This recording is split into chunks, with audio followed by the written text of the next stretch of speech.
नमस्कार, radio money 9 पर आप सुन रहे हैं कंपनी नामा। मैं हूं अमन गुप्ता। फ्लिपकार्ट में अब कितनी हुई वॉलमार्ट की हिस्सेदारी, एचपीसीएल में प्रेफरेंस इशू के जरिए हिस्सेदारी क्यों ले रही सरकार, और अकासा को 8 महीनों में कितना हुआ ऑपरेशनल घाटा, बताएंगे आपको। और इसके अलावा भी होंगी कॉर्पोरेट जगत से जुड़ी कई दूसरी खबरें। तो शुरू करते हैं कंपनी नामा। वॉलमार्ट इंक ने ई कॉमर्स कंपनी फ्लिपकार्ट में अपनी 5% हिस्सेदारी और बढ़ा दी है। कंपनी ने आज फ्लिपकार्ट में टाइगर ग्लोबल मैनेजमेंट की बची हुई हिस्सेदारी भी खरीद ली है। ये डील $1.4 अरब में हुई, यानी टाइगर ग्लोबल मैनेजमेंट की फ्लिपकार्ट में हिस्सेदारी खरीदने के लिए वॉलमार्ट ने $1.4 अरब अदा किए हैं। टाइगर ग्लोबल और एसएल की हिस्सेदारी के अधिग्रहण का मतलब है कि वॉलमार्ट के पास फ्लिपकार्ट की लगभग 77% हिस्सेदारी होगी, जो पहले 72% थी।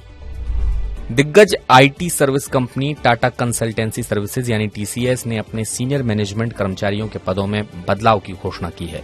रिटायरमेंट की वजह से टीसीएस के एग्जीक्यूटिव वाइस प्रेसिडेंट और चीफ टेक्नोलॉजी ऑफिसर अनंत कृष्णन 31 जुलाई के बाद सीनियर मैनेजमेंट पोजीशंस में नहीं रहेंगे।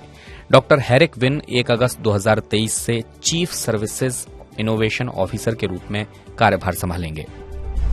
एचपीसीएल को ओएनजीसी को बेचने के 5 साल के बाद सरकार एक बार फिर प्रेफरेंस इशू के जरिए तेल कंपनी में हिस्सेदारी ले सकती है। वित्त वर्ष 2023-24 के बजट में तेल कंपनियों के लिए आवंटित की गई राशि को लेने के लिए एचपीसीएल प्रेफरेंस इशू केंद्र सरकार को जारी कर सकती है।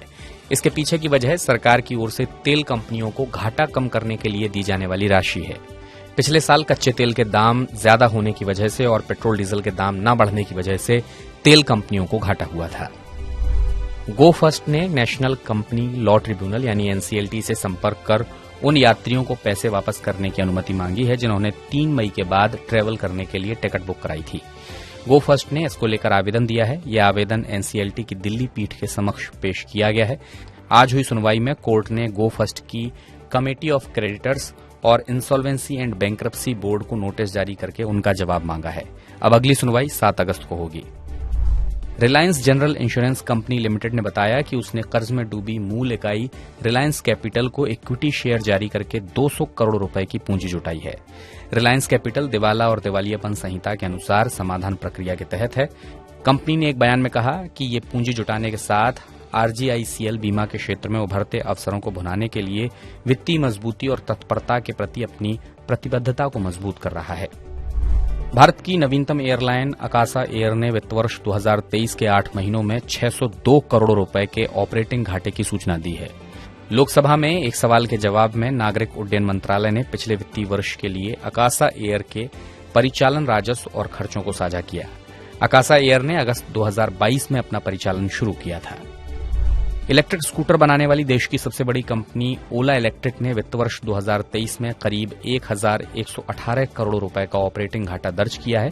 वहीं इसका रेवेन्यू इस दौरान करीब 2754 करोड़ रुपए रहा, जो कंपनी की ओर से रखे लक्ष्य से भी कम है।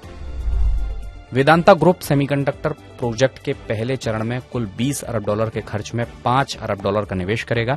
कंपनी के चेयरमैन अनिल अग्रवाल ने कहा कि उनकी भारत में मैन्युफैक्चर होने वाली चिप 2.5 साल में उपलब्ध हो जाएगी। अग्रवाल ने कहा कि समूह भारत में सेमीकंडक्टर और डिस्प्ले ग्लास के उत्पादन के लिए पूरी तरह प्रतिबद्ध है। नेस्ले 2025 तक ओडिशा में अपनी 10वीं फैक्ट्री स्थापित करने के लिए 4200 करोड़ रुपए निवेश करेगी। नेस्ले के अध्यक्ष सुरेश नारायणन ने कहा कि निवेश काफी महत्वपूर्ण है। कंपनी के अध्यक्ष सुरेश नारायणन ने बताया कि 2023 की पहली छमाही तक कैपिटल इन्वेस्टमेंट पर लगभग 2100 करोड़ रुपए निवेश किया जा चुका है। उन्होंने कहा कि ये निवेश मैन्युफैक्चरिंग क्षमता को बढ़ाने के लिए है। इसमें से 1/3 फूड सेक्टर में और 1/3 चॉकलेट और कन्फेक्शनरी में लगाया जाएगा और बाकी न्यूट्रिशन और दूसरी चीजों में इस्तेमाल किया गया है। पिरामल इंटरप्राइजेस लिमिटेड ने टेंडर रूट के जरिए 1250 रुपए प्रति शेयर पर 1750 करोड़ रुपए की शेयर बाईबैक योजना की घोषणा की है। बाईबैक का प्राइस 28 जुलाई यानी शुक्रवार के 1072 रुपए 80 पैसे के क्लोजिंग प्राइस से 16.5% के प्रीमियम पर है। कंपनी के बोर्ड ने बाईबैक में भाग लेने के लिए योग्य शेयर धारकों को निर्धारित करने के लिए रिकॉर्ड डेट शुक्रवार 25 अगस्त 2023 तय की है। कॉर्पोरेट जगत से जुड़े इस खास बुलेटिन कंपनी नामा में बस इतना ही। मेरा नाम अमन गुप्ता है। बिजनेस, पर्सनल फाइनेंस और कॉर्पोरेट जगत से जुड़ी खबरों से लगातार अपडेट रहने के लिए आप सुनते रहिए रेडियो मनी 9 और डाउनलोड कर लीजिए मनी 9 का मोबाइल ऐप। चलता हूं, अपना ख्याल रखिएगा। नमस्कार।